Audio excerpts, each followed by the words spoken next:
నమస్తే మిత్రులారా, నేను మీ Srinivas Chauhan advocate. Mortgage deed versus sale deed.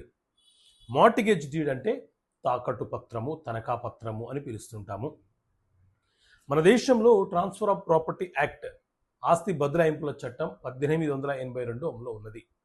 ఇందులోని సెక్షన్ 59 ఏం చెప్తుంది అని అంటే, ఎవరైనా అప్పిచ్చే వ్యక్తి అప్పు ఎవరైతే తీసుకుంటున్నారో ఆ వ్యక్తికి సంబంధించిన ఆస్తి పత్రాలను తనఖాగా పెట్టుకుంటున్నప్పుడు కేవలం ఓరల్గా మాట్లాడి ఆ పత్రాలను తనఖా పెట్టుకోవడమే కాకుండా ఏ ఆస్తులను తనఖాగా పెట్టుకుంటున్నారో, ఎంత కాలం వరకు తనఖాగా పెట్టుకుంటున్నారో ఆ అంశాలను పొందపరుస్తూ ఒక డాక్యుమెంటుని సబ్ రిజిస్ట్రార్ ఆఫీస్లో రిజిస్ట్రేషన్ చేయించాలి.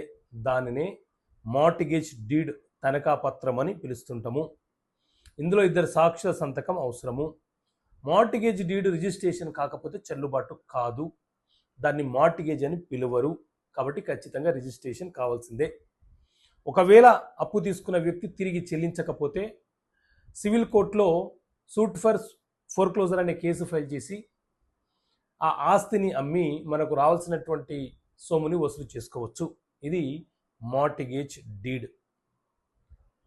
అదే సేల్ డీడ్ అంటే ఏంటి అని అంటే, ఏదైనా ఒక స్థిరాస్తి మీద హక్కులు ఒకరి నుంచి మరొకరికి బదిలీ కావాలంటే సేల్ డీడ్ రూపంలో మాత్రమే బదిలీ అవుతాయి.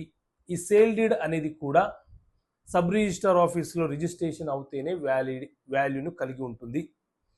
రిజిస్ట్రేషన్ కాకుండా మనం ఆస్తిని ఇంకొకరి పేరు మీద బదిలీ చేస్తాము అని అంటే దానికి చట్టబద్ధత ఉండదు, అది రిజిస్ట్రేషన్ కాని ప్రాపర్టీ, హక్కులు బదలాయింపు అనేది జరగదు. కాబట్టి సేల్ డీడ్ అంటే ఖచ్చితంగా రిజిస్ట్రేషన్ కావాల్సిందే.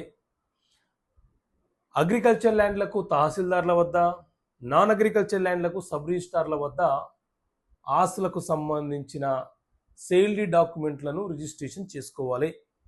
సేల్ డీడ్ క్యాన్సిలేషన్ చేయాలంటే సరైన కారణము, బలమైనటువంటి ఆధారం ఉంటే మనము సేల్ డీడ్ని వితిన్ 3 years లోపు క్యాన్సిలేషన్ కోసం కేసు ఫైల్ చేయవచ్చు.